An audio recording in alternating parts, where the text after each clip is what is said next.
It's time for the Act Man to clean up his act and explain to us his video. Let's begin. Those things, man. So you're clearly like a big fan of the game. Like you like Yu-Gi-Oh. Oh yeah. I got my Goat Warrior deck right here. Like the way I would describe myself is I'm a hardcore casual. And that like I know what I like about Yu-Gi-Oh, and I know it really, really well. But there's a lot of like new stuff that I haven't bothered to really check out. You know, and the thing about my Yu-Gi-Oh video, I said it in there. What I have to criticize about the game, it literally does not matter at the end of the day, because you can play it however you want, and that's the beauty of it, right? It's like I can be a boomer, yeah, Yu-Gi boomer. I think that was the biggest takeaway that people didn't really focus on, was the fact that I think it was just like, this is what I think about it, but you're more than happy to play it however you want. Oh yeah. Okay. And you know, I've tried some of the newer decks. Like I like the new Umi stuff. I bought a few of those boxes, and I put together like a decent modern Umi deck that I can like I can play it decently. Yeah, so there was a couple of things I did have to. Oh wait, is that your IRL GOAT deck? Yeah, like creature swap. All right, live deck profile. Let's go. Rope of Life, unfortunately, just a common Call of the Haunted. Oh, are you into your rarities and stuff? Like, do you collect? Oh yeah. I put this in my deck simply for style points. It's a rare first edition Darkblade, just pure style points. That was my favorite vanilla monster back in the day. That was like my favorite normal monster. So I got back into Yu-Gi-Oh in like 2013. It was right when Dragon Rulers had started to pick up again. Or that's literally when I started. Like exactly the same point. Because I was in as like a child, you know, from like 4th grade to about like 7th grade. And then I took a big break and I pretended I didn't like Yu-Gi-Oh for a long time. And then, you know, as I grew older, I was like, wait a minute, the things I liked as a child were awesome, you know? So that's crazy. It was like exactly the same like timeline for me. Like I started at the very beginning, stopped, and then came back in ruler format. That's wild. Yeah. And so I got the Dragon Rulers and I played a little bit with them, but I went to a card store and they had like this, and they had, you know, just like really cards that I always wanted back in the day, but they were super cheap. So I don't know if you know, but there was like a big GOAT boom. Probably around about like the COVID era, but all of these like old school cards and stuff, like Trap Hole and like a bunch of GOAT cards, they just like skyrocketed like to the moon. Man, this was like $2. Yeah. So did you actually play the Dragon Rulers? A little bit, yeah. What did you think of it? And they were busted. Busted. I don't know if this is like my full actual deck, but it's just a bunch of warrior cards that I have kind of like together. Have you taken it to like retro format or anything like that? Because you know you can officially play like old school formats now, like officially. So there's a funny story about a Yu-Gi-Oh tournament I went to as a kid, but I didn't really know what I was doing. I just kind of had like my deck of favorite cards, and I went to a tournament. I got Yada Garusu'd, and I was like, well, that was dumb. And I didn't go to another tournament for a long time. First message I got from Actman chat was a few days ago, like first message in a while. He just DMs me out of nowhere. I was like, dude, I heard they put Garasu back to 3. Yep, just right now on this last ban list, he's at 3 again. How does that make you feel? Shell shocked, really. All right, so I did want to ask some stuff about your video, because like you mentioned some things at the end that I guess like, I don't know if people were like, it's weird because like I personally feel like that your video was just whatever. It's like, that's your personal opinion piece and here's a little trip down memory lane. But some people thought, I guess, like the logic was that you're kind of like putting a bad image on competitive Yu-Gi-Oh and making it out to be like, oh yeah, everyone is just in modern Yu-Gi-Oh, they're just running around like FTKing each other. I mean, maybe that was kind of like, maybe you could draw that conclusion. That wasn't like, my goal wasn't to shit on competitive Yu-Gi-Oh at all. It was more so to point out like how radically different the game is, but also to point out that the game was flawed from the beginning in certain ways that were never really addressed, like normal monsters just being defined by 2 stats, you know. I mean, competitive Yu-Gi-Oh is like really interesting to me. But it's something that I personally don't play myself. Like I play decks that I think are fun. I did see that people were roasting me for playing Bad Reaction to Samochi because they thought I was playing it like the OTK version. No, I'm not playing OTK. I don't play OTK decks. I'm not sure if that Samochi reaction- can even OTK, to be fair. I mean, unless you open triple gift card. Do you play that card? I only play one of those. Oh, okay. I only play one because I like a diverse deck more than a deck that is like consistent. If that makes sense. I need to like see a having a list of bunch this. of- This sounds hilarious. I can pull it up. Oh boy. So this is also one of my favorite cards, but every bad Samochi deck needs a Guardian Sphinx. So it's a combination of just like stall and life point stuff. Who do you play against? Like, is there like a card store you go to, or is it just like friends? Oh, I got my buddy Roman. He's a huge fan of yours. He talks about your shit all the time. Wait, Roman? Does he have a card yeah. store? No. Yeah. Roman plays the Predaplants, and man, he me up with some of those. Yeah. I guess like the point that a lot of people brought up was that, you know, you for example, you use like as a representation, and oh my god, you played Demise. Let's go. Wait, you're playing Momonga on a modern deck? Well, it's not modern. This is just okay. True. That's fair. That's fair. This is just, I just put this together. It's like a Dark Snake mishmash of doesn't- like old cards and like new cards. There's like Demise, and then there's like Pot of Greed and Dark Snake. Actual just like free for all format. That's great. Yeah, pretty much. Golden Golden Apples. Up. That's like a Shadow Spectre card.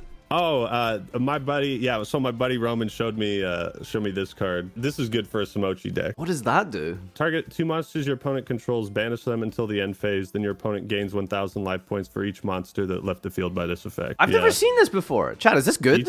Ichiroku's ledger book. You've just like shown me a new card. Old Acty Boy knows a little more than you might expect, huh? Yeah, there it is, dude. There it is. I'm not just talking out my ass. I mean, like, yeah, you could disagree. You know, it's totally Because fine. you banish and then you burn them as well, because it gains life, but Samochi just reverses it. So Self-destruct ant. it's just random burn cards and some Samochi stuff. I do love the verbiage on old Yu-Gi-Oh cards, like the original Swords of Revealing Light, the super rare. oh my god, that's a It's like- magic one. Yeah, magic card. Oh, that's nice. It's like counting from your opponent's turns. None of your opponent's monsters can attack for 3 turns of his or her own. Remember when they put his/her on cards? Yeah. Do you know what PSET is? Problem solving card text. Yeah. So like at some point in 2010, 2011, they standardized and created like a system of wording for how to like structure card text. So like I kind of miss the random bullshit. Like I mean, from your opponent's turns, none of your opponent's monsters can attack for 3 turns. yeah, like if you read like the first ever Monster Reborn, I don't know if you've read that, but it says like pick up a monster from the graveyard, put it on the field. This is a special summon. This is considered a special summon. Ultra rare Nightmare Wheel. I think, Dark man, Nightmare Lord. Wheel, I think, was like one of my favorite trap cards as a kid. It was crazy. Oh yeah. Oh, that reminds me, dude. Gravity Bind. You bring up a good point here. People were very upset that you were mentioning how Gravity Bind doesn't stop Lynx and Xyz monsters. Why were people upset about that? Well, I guess the argument is that you can't expect your cards from 15 years ago to be good today. Is like kind of the reasoning, right? Because like I suppose, but okay, you go. like how do you innovate upon the game without just making the cards like better, right? Is I suppose like the line of thinking. Like where do you go 15 years later? Like the cards just have to just be better, surely, right? Oh yeah, in some ways. But I just feel like I'm not sure what the reason is that they have a different leveling system for Xyz and Link monsters. Like why it doesn't just like why it seems like a slight overcomplication, and I'm not really sure what the reasoning behind it is. I think overcomplication is one way to look at it, but also just like over the Like, course is of there many a reason that they don't have that they're not considered to have levels? because they're not levels, they're ranks, and they're not like levels, they're link ratings. That's just creativity, I guess. It's just making new unique monsters. Like, oh, these don't have levels, they're actually ranks. I suppose. Yeah. And And maybe to an extent like balancing, because like then you would be able to like synchro with your Xyz monsters and Link monsters, and then you'd be able to like overlay 2 Link 4s and stuff like that, I guess. Oh yeah, I suppose. Maybe to an extent. Yeah, is, that like, makes more sense. I think like principally it's just the idea of, well, we're just making new, you know, like, hey, this cat, because like in your mind you're always going to think to yourself, like, as the game progresses, like, oh yeah, monsters have levels, duh. But then they make monsters that don't have levels. It's like, whoa, okay, this is like cool and new. Yeah. New and foreign. I don't like it. Also, I've heard that this guy has made a slight comeback. My good friend Joshua Schmidt won YCS very recently with 3 of that in the main deck. There's nothing in the game that stops that. Like, there isn't a monster that just says, like, can't be... Well, I think there's, like, one, but nothing relevant anyway. So, like, most boss monsters... Throw a Mask of Restrict in your deck, then. Yeah, like, all your typical Omni-Negates these days, like, you know, Baron the Floor, Savage Dragon, Dragoon, like, these just naturally are just really powerful boss monsters. So, if you just yeet them away with a Lava Golem, then, you know, especially in a deck that doesn't need a normal summon. Yeah, so that was like my bad reaction deck. But the only fun way to play that is if someone's on the same power level as you, right? Because if you take that deck into like a certain format or even an old school format, you probably just get dumpstered on. So you need to be like on the same wavelength, I think, to really have fun in Yu-Gi-Oh! I think is the main takeaway.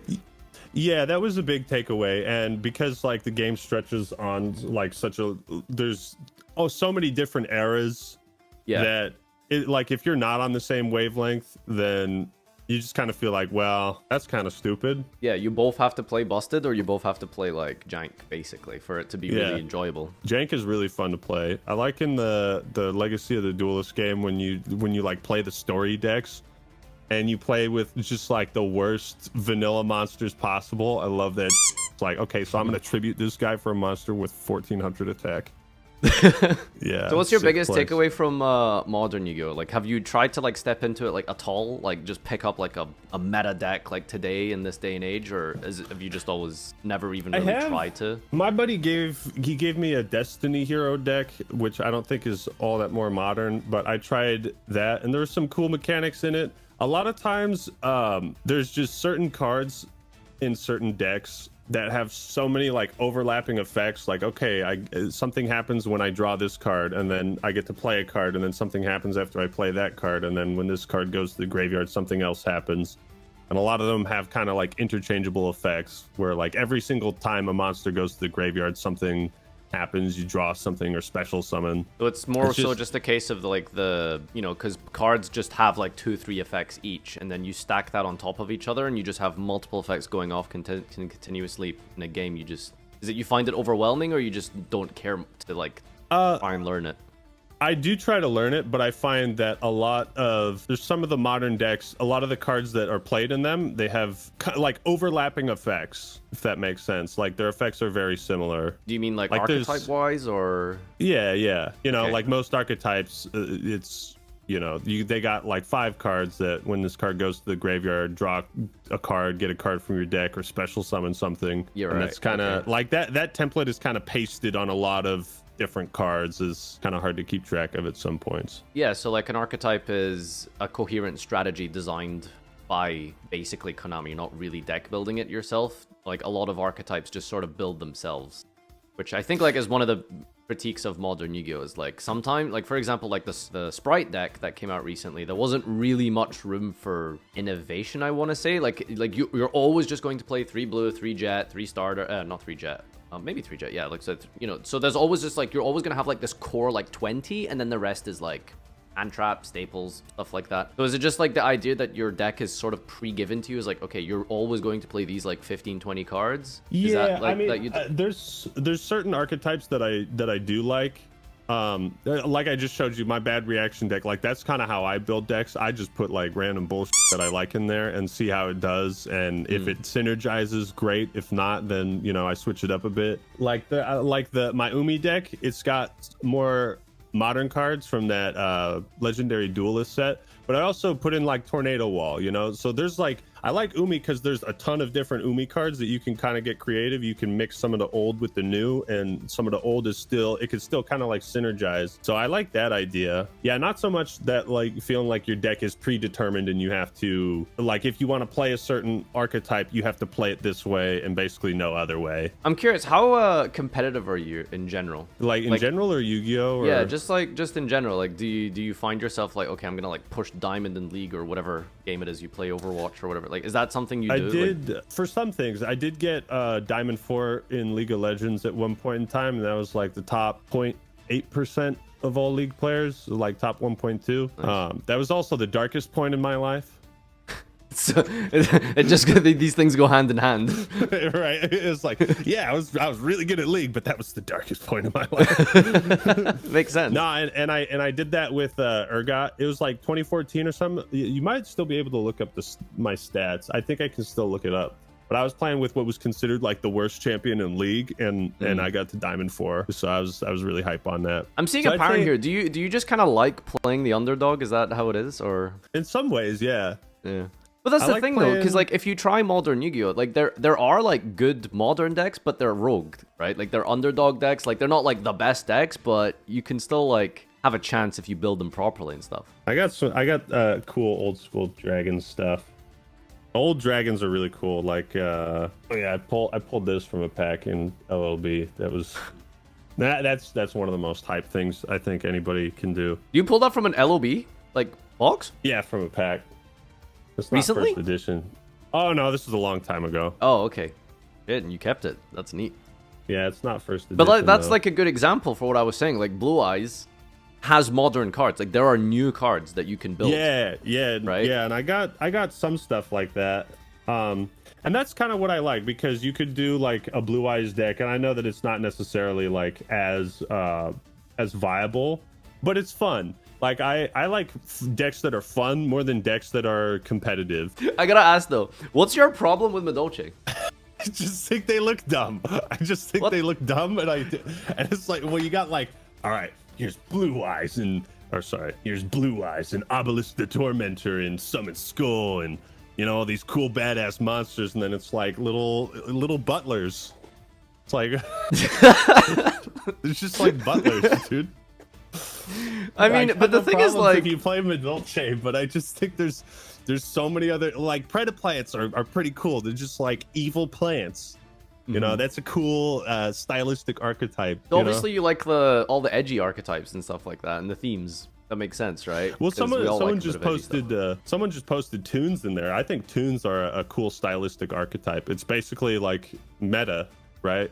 Because it's a meta commentary on the anime itself. It's anime versions of monsters that already Oh, you mean exist. meta as in like not like competitively meta? No, you mean, like, no, metaphysically meta. No. Yeah.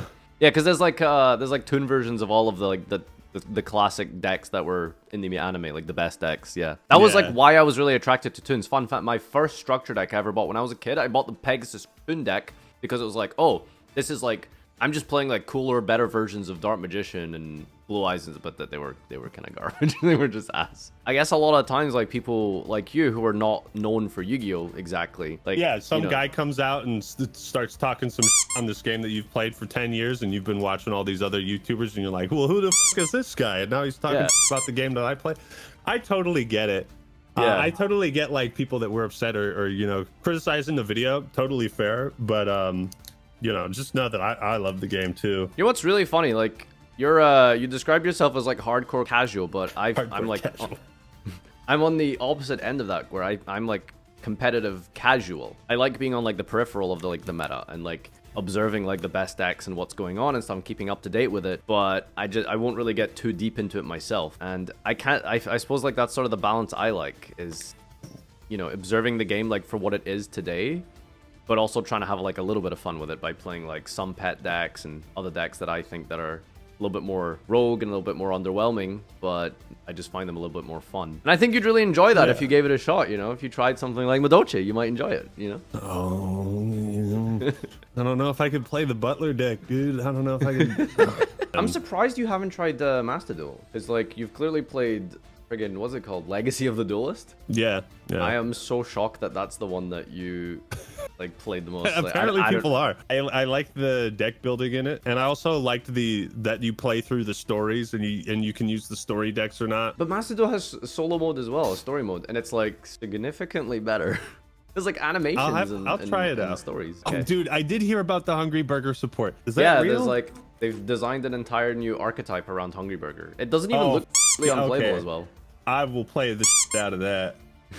I will play the shit out of that, man. Hungry Burger deck. Yes, I mean, the only like downside is whenever there's like cool stuff revealed and shown to us, it's always like months and months in advance, because the way it works is like, okay, hey, this is what you guys are going to get in Japan, and then they get it like in a few weeks or a month or something, and then we have to wait like 6 more months before we can play here. And by that time, all of like the competitive sort of excitement about deck building and coming up with combos and techs like is just gone for us, because OCG, because they've already figured it out. Yeah, they've already like basically figured out the best way to play the deck. Like, there is some differences, of course, and we do come up with some things eventually ourselves because the card pool's like slightly different and stuff, but for the most part, like the main skeleton of a lot of decks and stuff just get figured out in advance. Is there anything else you want to bring up or talk about or mention before we dip? I don't know. I mean, did your viewers have any questions? I'd love to. Yeah, let's get some questions from chat, because I basically wanted to bring. Oh, I guess like one other thing I remembered that I took note of was you said there was this one part you mentioned where you said Exodia was illegal.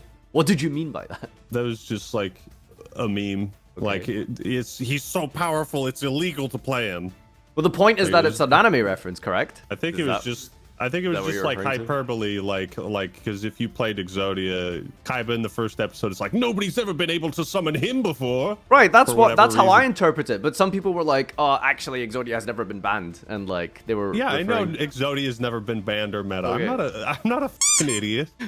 I was reacting to that. A lot of research went into that Yu-Gi-Oh video. A lot of research went into it. You know, I talked to you guys for a reason. Yeah, what did you think of the video? Did you enjoy it? Did you enjoy your role in it?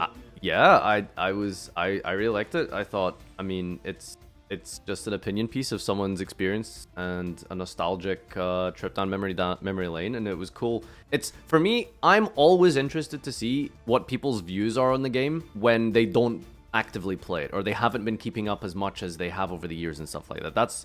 I'm always like, I love seeing that. It's cool because it gives you a different perspective, a different dynamic on what people see as the problems. Like super bloated, inflated card text, really bad layout on the cards for the card text to really just be able to scan and pick up on these things.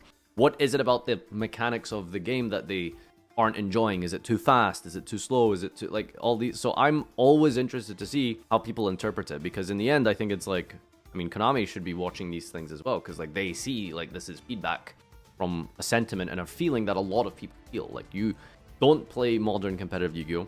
For a reason. Like, there's a reason for that. Okay, why not? What are your reasons for that? And what do you play instead? But I think that I'm always just interested to see like the different perspectives, because as competitive players, we live in like a very, very narrow bubble. We are we're totally isolated, because in our realm, it's like, yeah, you could play a card that's cool and funny, but why would you do that to yourself? You're just going to lose. So that's always the sort of mentality, and I think that's just like modern gaming in a way. Like, people are always min-maxing and optimizing as best as they can. They don't really, for the most part, in the competitive sphere, just kind of play what's fun and stuff. Yeah, I remember DZ did a video on Magic Cylinder and why it wasn't that good, and I've been a fan of his channel for a while, and then I immediately unsubscribed after he posted it. No, I'm just kidding. But but I watched that video and I was like, yeah, I get what you're saying. That makes sense. It's kind of just a card that negates an attack and does life point damage. But I won a lot of duels with that card. I won a lot of duels with Magic Cylinder. Oh yeah, what the hell's your problem with Bat, dude? I love Bat. Dude, Bat, man. I hate that guy. There's like a whole bunch of just random monsters from like 20 years ago that have just never been printed in the TCG region. Like, Bat is one of them. Like, we just don't have that over here. It's a Japanese card. Oh, by the way, yeah, you know, you showed a fake card in the video. Which one was that? It was a fusion card. So at the near the end, when you were going over, intentional? Like, I mean, I don't think it was, no. I think you, like, the point of your argument was still true, I think, and I agreed with it. Was like the whole concept of like, look how many words are on these cards, or like how many, or how thing. Yeah, it was a fusion thing near the end of the video. It was like, what was the timestamp? I took a note and then it didn't save. It was like 22 minutes, 23 minutes or something like that. It was called Chaotic Sea Gustav Dragon. Well, it might have been a mistake on my part. Yeah, the problem I had with making that video is I didn't want it to be too long, but I also didn't want you and the other guys to feel like I was kind of like cherry picking what you said to like fit my own narrative. But at the same time, I tried to pick relevant quotes to shove in between what I was saying. Yeah. You know? Okay, but what did everyone think of the intro? So you might hate the video, you might disagree with everything I said, but the intro for the Yu-Gi-Oh video.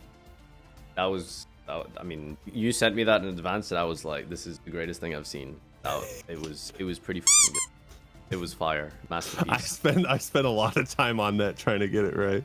It was cringe. Oh, we found one. Oh yeah, but if you don't, the thing is, like with cheesy, cringy stuff, like some of my intros are kind of cheesy and cringy. I like to give off that vibe that I'm still just like one guy who sets up a camera and then just like does stupid things in front of it. But if you don't embrace the cringe and the cheese and like fully play into it, then it doesn't work. Okay, I found something here for you. All right, tell me. I have something on stream I'd like to show you. Let's say hypothetically you tuned into a modern Yu-Gi-Oh! Championship series. These are the flagship events that advertise and promote the game. This is called YCS. This was at YCS Hartford or something recently in America just last year. This is what the current meta is. Well, just before this ban list. Anyway, this is called an Ishizu Tier Limit Mirror Match. This is an Ishizu Tier Limit deck. Now, if you tuned into this during a YCS as someone who was like casually observing the game or wanted to get into Yu-Gi-Oh! And you saw that this was the current game state, what's your raw reaction to this? Like, this is what the field looks like at this point in time. Wait, like they're in the middle of dueling? This is the middle of a match. Like this, they're not like picking up their cards or anything. They didn't just throw their cards on the field, like their decks didn't just tip over. They are currently in the middle of resolving a chain link. What? What? Are you're f***ing with me? You are f***ing with dude. That's not real. Oh my god. Oh. This is the middle of a duel. You can see the score there. They're 0-0. They're in the middle of like match 1 of the duel. Why didn't I use that? Why didn't I use that in my video? So that basically, is insane. Yeah, it's ridiculous. This is basically one of the. How do you even untangle that? Do you just call a draw at that point? It's part of so this deck is, just for context, this is one of the best, strongest, most powerful Yu-Gi-Oh decks ever made in the history of this game. Oh, I have an actual video here. Okay, it's playing on stream right now. This is like, yeah, so they're just playing. They're so they're resolving the chain links. It looks like Scream is resolving to add Crime. Yeah, so they're like, as they point the cards, like that's them like declaring the chain links and stuff. It's so ridiculous to see.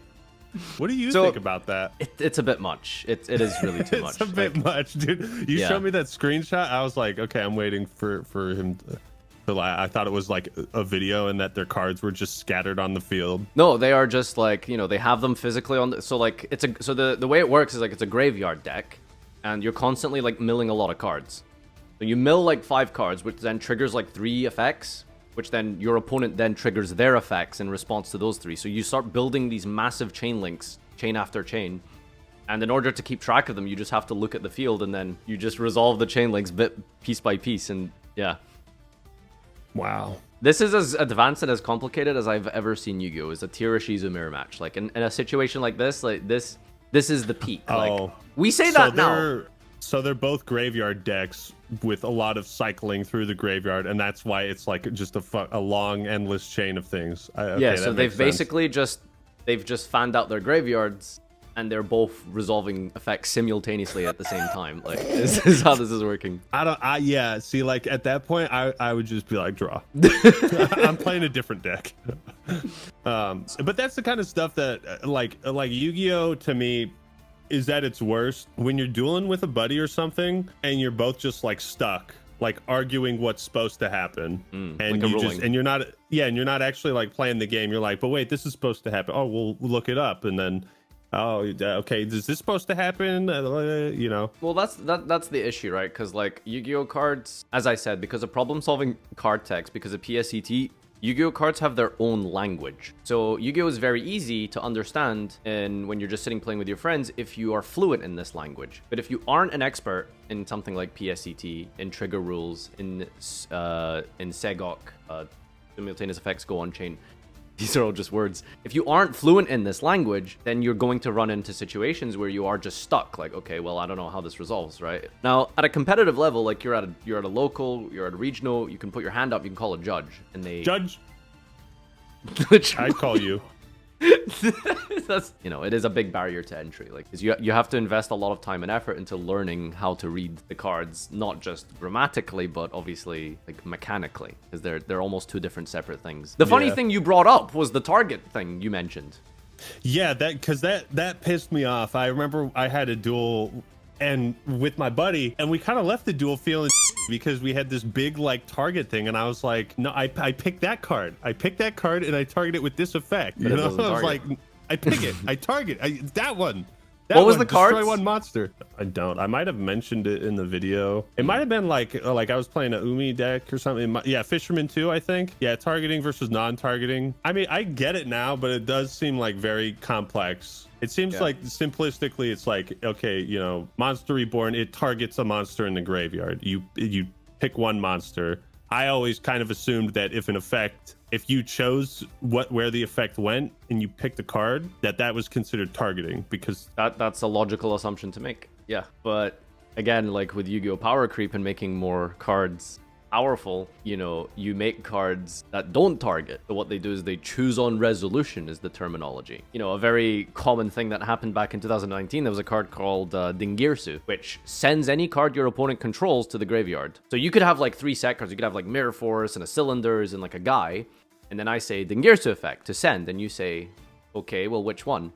And then I pick the card, and then you try and chain it. But you can't chain it because I've already picked, because it doesn't target. It chooses on resolution. So if you say, okay, Dingirsu effect, okay, that's fine, then you can't chain anything after that, because now I'm picking on resolution, is the technical sort of explanation of that. So that means that like you can't chain the card that you're picking. You can chain cards, but on resolution I can just pick something else, because it doesn't pick immediately. It picks when the chain resolves, and you can't activate cards in the middle of a chain. Yu-Gi-Oh is a very complex game. Like that makes sense to me, but it's also like, okay, that's another thing I lodge in the brain. It is an issue. It is the bloating of the card text, and you know, it's a lot of things to take into consideration. And I would argue that for some people the complexity is actually what's attractive, because have you ever played Hearthstone? Hearthstone, no. Okay, so I'm pretty sure if you played Hearthstone, you could actually just pick that game up and be an expert in like understanding the card text and stuff in like minutes, because it's so simple and everything is like the cards just do what they say basically, whereas in Yu-Gi-Oh, and I guess maybe to an extent Magic, cards don't sometimes say what they mean, which can be confusing. And like, I suppose the targeting thing is a bit of a good example of that. Yeah, I was like, what the I picked that card. I did that one. I want to destroy that one. I target that one. So the idea is that for a lot of people, they like that complexity. Oh yeah, I mean, there was complexity in the older decks too, in terms of like, you know, there's what, 10,000 cards, and you can make a 40 card deck, 60 card deck, endless combinations. I guess I just prefer the complexity where cards individually do like maximum of 3 different things. Did you ever watch the response video to your video? Which response video? There's so there's a YouTuber called MBT. He actually did like a full breakdown of your video. It's on like 100+ views or something. So he made like a sort of analysis of it. If you haven't seen it, that's fair. But you know, maybe at some point, if you're interested, I guess you could check it out and see like. Oh, I could talk to him too. See, the thing is, like, I love Yu-Gi-Oh, and I wanted it to come across a certain way, because I kind of wanted to like revisit this part of my childhood and like see where it went, and kind of like analyze and critique it from like where I started, and then. So I kind of wanted to come across like a boomer in a sense. And even though I appear more confused about things, I actually am knowledgeable about those things. It was kind of to come across like, well, what's all this, you know, to kind of illustrate like what new players or older returning players might feel coming back to the game. And that's what my interpretation was, but I guess like there is like a sort of, as we mentioned, just like a kind of proud of people who maybe took it the wrong way, because there is definitely some like elitism in the Yu-Gi-Oh community, as there should be, because you know, with characters like Kaiba, you know, and cards like Blue Eyes, it's like Yu-Gi-Oh is really fun when you pull off that sick combo and you just, you know. I think that's like probably the best wording. Someone said I felt like the video was a turn off to the game. Yeah, so like if someone who doesn't really play Modern or played a little bit when they were young and they were like, oh, where is Yu-Gi-Oh today? They could maybe look at that video and be like, oh, well, this is like a turn off. I don't want to play this because of all the things you mentioned, right? But you know, if they bought a starter deck, that like a Modern starter deck, they'd probably run into those exact same things that I talked about anyways. So even if they did get back into it, it's like, you know, Yeah. I mean, it could be a turnoff, but at the same time, like if I wanted to turn people off of the game, I wouldn't have put that much effort into like the intro and like talk about how much I love Yu-Gi-Oh and all that stuff. It's a very fun like game to discuss. Like I could talk about it all day. What are your favorite things to do generally? Like Generally? with regards to Yu-Gi-Oh? Like what do you like to do? Like what if you were to like, I mean, do you go and sit and play with your friend only? Do you ever want to just like collect cards, or do you want to try go to a local and play with other people? Like what is it like what's like the next thing you're gonna do basically, for example? That just as a simple question. Well, I stay tuned to like new stuff that Konami comes out with.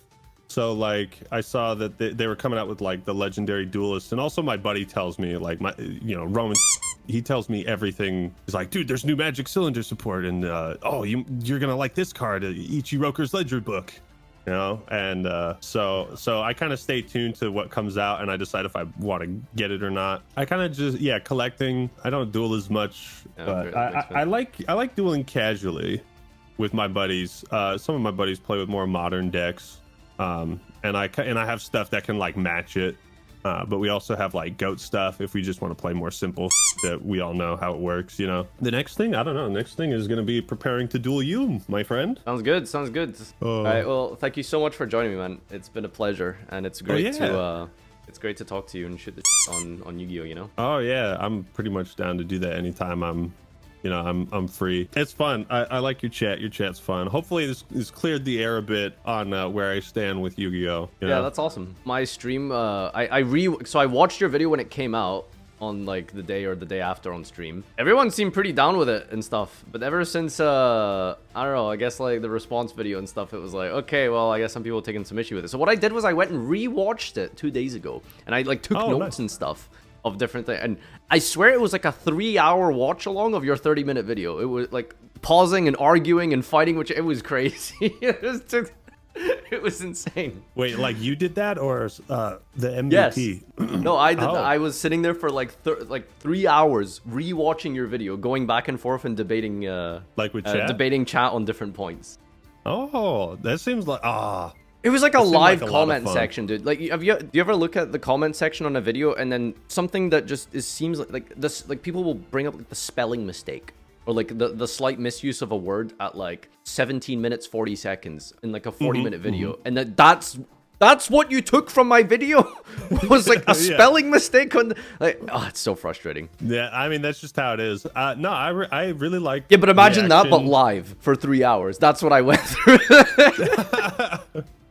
They're like, hold on, freeze, enhance.